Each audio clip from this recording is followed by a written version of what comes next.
Did you know that I have a Patreon page? If you want extra content, you can subscribe to my Patreon to see videos that will never be uploaded to YouTube, like this, and this, and this one here. Wow! My Patreon account also features brand new types of content like behind the scenes and hot takes. Patrons are also the first people notified of any changes to my schedule. Go to the first link in the description if you want even more content. Take my whole life too, for I can't help falling in love with you. 45 seconds of crazy long logos. 45 seconds? Oh no, that's almost a minute. Wait, it's not even a full minute long? Then why is he complaining about it? What is he, Gen Z? Also, opening your Asian-centric romantic comedy with a fearful quote of war from a French military leader seems a little odd. Notice how the quote references an Asian country? Yeah, not as odd when you actually look at the context, huh? Jesus, jumping subtitles with the size and depth of these words, not to mention the thunder and downpour of rain in the background. I feel like I'm about to get hit over the head with a blunt object by a crazed Beanie Babies collector while on my way to see the premiere of Ace Ventura: When Nature Calls. These make the Captain America Civil War subtitles seem subtle. Jeremy makes two pop culture references that aren't sins of the movie cliche. I'm selling the hotel to my dear friends, the young family of Singapore. Classless, classist caricature condescends cartoonishly, consequently creating characters completely comforting comeuppance cliche. As much as I appreciate your pointless alliteration, that's not a cliche. You just folded kings and nines in a two-handed five-card game? I mean, I get that we're supposed to be learning something about our protagonist here, and it will mirror nicely with the mahjong match later in the movie, but no one who knows the slightest thing about poker is folding that hand, especially when you have only a few chips left. Of course, you cut out the part of the scene where Rachel explains that this dude is not playing to win, but rather playing to not lose. Removing the context for these sins really makes them feel valid, doesn't it? How did I beat T.A. Curtis? You didn't. He folded. He still has chips in front of him. Why are you stopping now? Again, you removed the context of this sin in order to deceive your audience. Rachel was referring to how she tricked Curtis into thinking she had a great hand when she actually had nothing. So in that sense, she did win because she was successful in tricking him. So how long have they been playing this heads-up match? Based on the massive amount of chips you are unnecessarily playing with, I'm guessing you started with more players? How long is this class that you can do a full poker tournament to luckily create a single teaching moment, instead of just pulling from thousands of hours of existing televised poker moments that make this point even better? Okay, slow down, buddy. You started the sin by asking an unnecessary and pointless question, and then said you're guessing they started with more players. Neither of those things are inherently sinful. Then you asked how long the class is, which again is not relevant, and then complained about how she could have used pre-existing footage of poker games. The last part is the only part of this sin that actually tries to justify a sin at all. But it's dumb, because doing something live and in person is a much better way to get your students to retain information. How is that not obvious? I know for a fact that Curtis is cheap. Does this mean you were playing for real money? What in the hell is this overproduced object lesson? Movie doesn't know how to poker, or professor. Even if they weren't playing for real money, Curtis would likely use the same strategy and method of play that he normally uses, seeing as humans typically don't like change, especially in activities we're familiar with and are good at. This is actually a great character moment for Rachel, showing us how intelligent she is, and this sin is a great character moment for you, showing us how ignorant you are. I was actually thinking of further east, Like Queens? like Singapore for spring break. Singapore Spring Break sounds like an 80s movie. Skip? Except, how did she know it was Nick before she walked in front of him to snap the picture? She didn't know it was Nick before taking the picture. The movie never says that she knew it was him, only that she suspected it might be. Taking the picture was her way of verifying her theory. This is yet another example of blatant deception. We have been hoodwinked, bamboozled, led astray, run amok. Also, I'm sorry, but if he can be this easily spotted and social media bombed, then there is no way this is the first time in a f***ing year this shit has happened, and Rachel wouldn't know how famous he is. What are you talking about? Do you not realize that the only reason he was identified here is because they were in the same restaurant? Clearly, this is the first time he's been in a place while another person he already knew was also in the same place. There is no way you heard him love whisper that all the way across the noisy restaurant. Sorry, Radio 1 Asia, if that even is your real name. The movie makes a point of showing how close Rachel and Nick were to her, so your random assumption that she couldn't have heard their conversation is random. And also stupid. Ephesians chapter 6, verse 4. But a second ago, you were in Colossians 3, chatting about setting your minds on things above, when those very distracting and earthly text messages started pouring in. And now you're jumping back to Ephesians to chat about bringing up kids the right way when you're having a conversation with one? How amazing that your Bible study has random disconnected verses that apply directly to the movie's intention. I find this kind of critique really weird. If the movie had used Bible verses that had nothing to do with the story at play, wouldn't you have sinned it for being disconnected? I mean, that would just be lazy writing, wouldn't it? We were literally just talking about that. How could you know? I mean, gosh, how did you miss the whole 2-minute montage where about 100 people or so Sherlocked your girlfriend with fancy graphics and cool swing music with a passion and fervor that indicated it was absolutely the most important thing going on in the universe? It was very convincing. So, what's the sin here? You literally just explained what happened in the movie and then rang the sin bell, but you didn't say even a single thing that could possibly be considered a critique or even a joke. So what the hell was the point of this? We can't afford this. Okay, fine. For whatever reason, Slick Nick here hasn't told her his family is loaded. But if he knew they were going to get the royal treatment on the airline, wouldn't he have at least prepared her for this ahead of time? No, seeing as he didn't. Why are you contradicting what the movie is showing us? Besides, he explains it to her on the plane during this scene, so what are you even complaining about? Well, there's my cousin Alistair, based in Taiwan, works in movies. Oh, yay! It's the get to know the periphery characters through an extended narration montage part of the festivities. My favorite. But in this movie specifically, it actually works. It's got some humor and is overall very entertaining, so what's the problem? You wear one of my pieces. It's better publicity than I can buy. Movie hints at an Ocean's 9 expanded universe. Aquafina's presence later all but confirms. Jeremy makes a pop culture reference that isn't a sin of the movie cliche. Get there in a private suite, but this is first class, not a private plane. This would be the ickier version of the baby crying the whole plane ride. Okay, so the sin is that they wanted to join the Mile High Club? Really? That's a sin? I mean, they could just have quiet sex, which would contradict the sin. More like Singa Rich, am I right?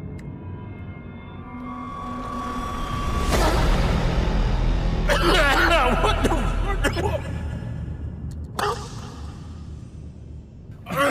Oh, shit. You know what to do. Quickly. Somehow this hide the expensive shopping routine happens so often that there is protocol to be followed, and yet not organized enough to have a central private location for these items to be stored, as opposed to being stuffed in random drawers or cupboards. Wait a second, did he just suggest that it would be better to hide all the expensive stuff in one central location rather than spreading it out? Jeremy, suppose her husband found her stuff. Do you think it would be better for her if he found all of it at once, or only a few items in one of many stashes? Come on, dude, think. Nick and his new girlfriend will be there. You'll like her. Why? Because she's a commoner like me? Oh goody, we have a parallel story so we can understand that less fortunate people can learn to be with rich people. Nothing like a movie teaching the important lessons. Wait, what's the sin? Is he implying that this plotline is bad because their marriage doesn't end up working? This is another example of the Cinemasins writers complaining that movies have conflict in them.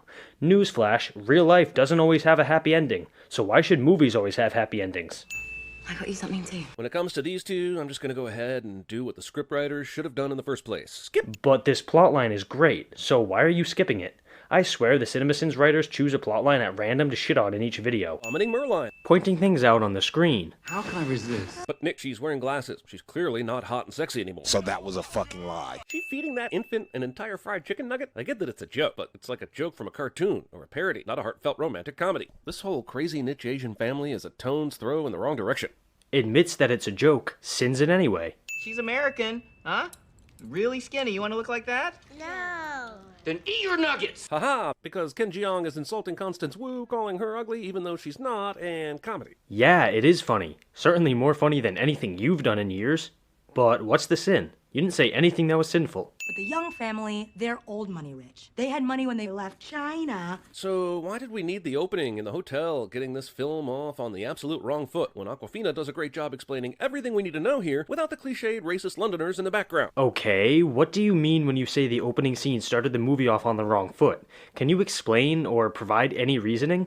I mean, you literally just made a claim without any justification whatsoever, so I don't know why you're expecting me to just agree. By tonight, you need to not look like Sebastian of The Little Mermaid. Jesus Christ, this movie is bad momsing the beautiful Constance Wu more than bad moms did to Mila Kunis. Jeremy makes a pop culture reference that isn't a sin of the movie cliche. So, I have to go to a dinner but I have nothing to wear, even though what I have on is perfectly fine and makes me look hot cliche. Not a cliche, my man. Did you just copy and paste jungle and just kind of threw it in there? This argument seems forced, since there is obviously a gate right in front of you, and guards that you would have clearly seen before they snuck up on you for no apparent non-comedic reason. Hold up, you've gotta slow down with all the bullshit. Why is the argument forced? She's anxious because of the remote location of the house, which she didn't expect. That's what the argument is about. As for the guards, do you not understand that they were hiding? That's why they didn't see them. Jesus, it's like I'm watching a movie with a toddler. Okay, don't stab the car. This feels like a Melissa McCarthy level of ad-libs was allowed on set, and that's not always a good thing. There really aren't that many though, at least not obvious ones. This one, sure, but he didn't play any other clips of other ad-libs, so I'm yet again forced to ask, why am I supposed to just accept what you say? You're not exactly an authority on anything, so... Oh my god, it's beautiful. Well, it's 200 mil worth of real estate. The wealth fantasy bullshit in this is for real, yo. This movie looks at affluence like my 13-year-old niece looks at Taylor Swift. It is the ultimate in human achievement, and we should all aspire to such things. It would be one thing if this movie even once nodded at issues of greed, corruption, or waste. But nope, it wants to take a Scrooge McDuck dive into its pile of gold. Enjoy your swim. Here's 15 cents. But isn't the whole movie centered around Nick getting a girl who came from nothing? Literally the entire movie is about looking past wealth and valuing people for who they are. Also, I agree that simply having a super expensive house doesn't automatically make it beautiful, but that doesn't make it a sin for a character to think that. Damn, Rachel. It's like the Asian Bachelor. Well, he technically is an Asian bachelor. Good grief. This movie's supposed to be funny, right? Ironic.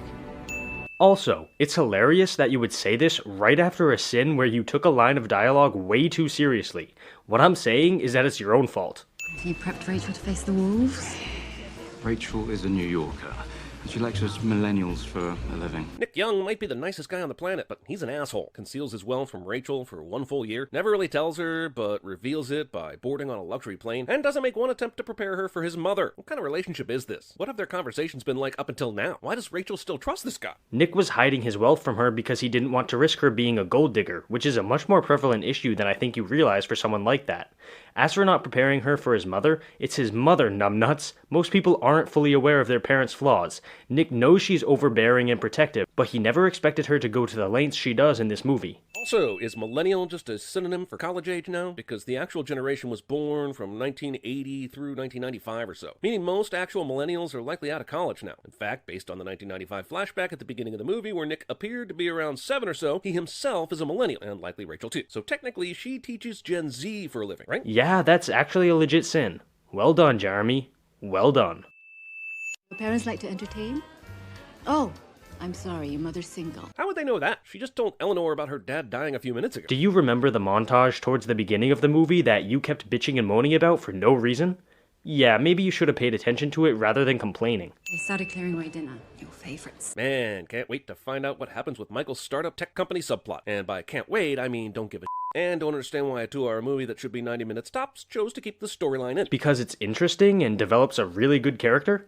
Seriously, did they draw straws to determine which plotline to complain about? Someone forgot to wear a bra. So? Rumor is she was in a porno. 2 girls, 1 cup of noodles. I've heard Robert Downey Jr. plays the cup of noodles. Okay, I played 2 sins here because I thought it made more sense to group them together. The first joke was genuinely funny and actually made me laugh, so I'll take a sin back for it. But the second joke was dumb and did not make me laugh, so I'm giving that sin right back.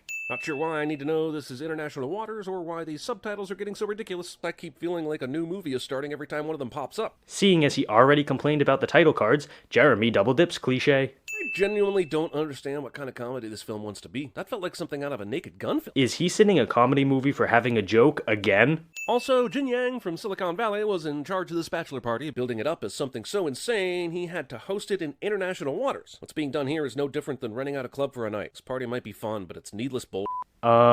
Jeremy, how many clubs have you been to where they start shooting rocket launchers? Holy on a shoelace. Where's that chopper parked? Is that safe? That cannot be safe. Why are you sinning a completely irrelevant detail? It's not entertaining, it's just dumb. Congrats on the clever pun, but do you have the hook and fish emoji in your recently used or something? Maybe I just suck at emojiing, but it would take me at least a full minute of very confused thumbs to find those things. Everything wrong with crazy rich Asians, ladies and gentlemen. A woman is a quick texter. I don't usually focus on continuity errors from one shot to another, but the way Rachel's arms go from crossed to uncrossed and then crossed again in this edit here is almost criminal, and must be mentioned. You just can't get stuff this wrong and hope people don't notice.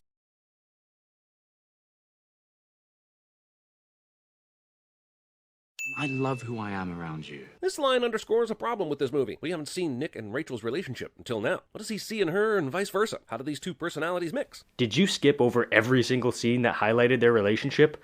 How about the scene in the restaurant? Or the scene on the plane? or the scene in the hotel, or any of the other scenes. Why the fuck you lying?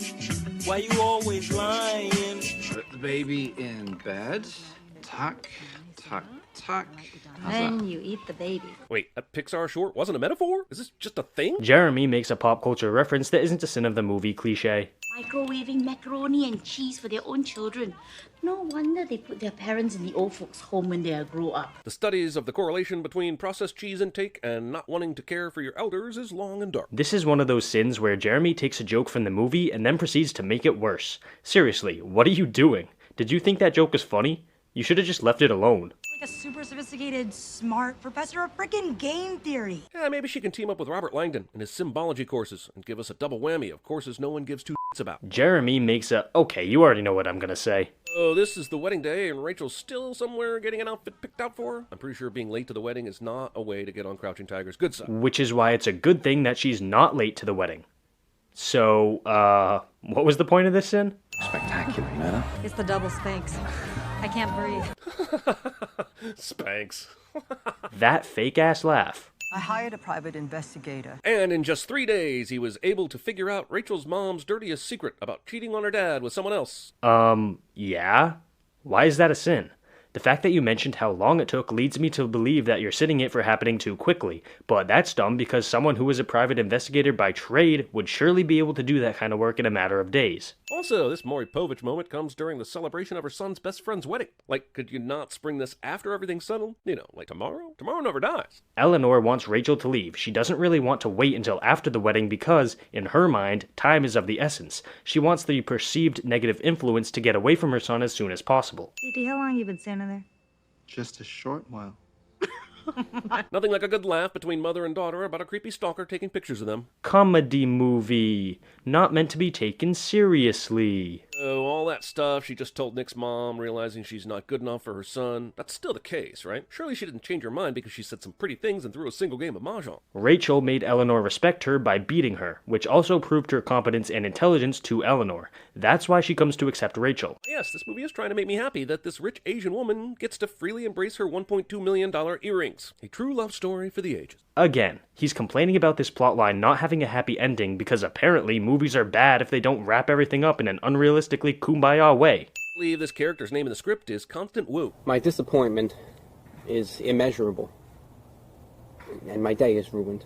Just needs 30 seconds with this woman. This is what I say to my wife every night, and then 15 seconds later, she's not happy with me. I think that's maybe like the third true thing he said in this video. Yeah, that's his mom's ring, so she gives her blessing. But couldn't Nick lead with that fact? It's not a twist if we see it coming, so trying to make this scene seem like a surprise is kind of pointless. Nick, unlike you, understands that showing Rachel the ring rather than telling her about it beforehand is going to have far more impact. Nice. Astrid finds happiness during the mid-credits scene with discount Joseph Gordon-Levitt. Didn't he spend 2 full sins complaining about Astrid's love life not working out, but now when the movie hints at a new beginning for it, he sins that too? What the hell?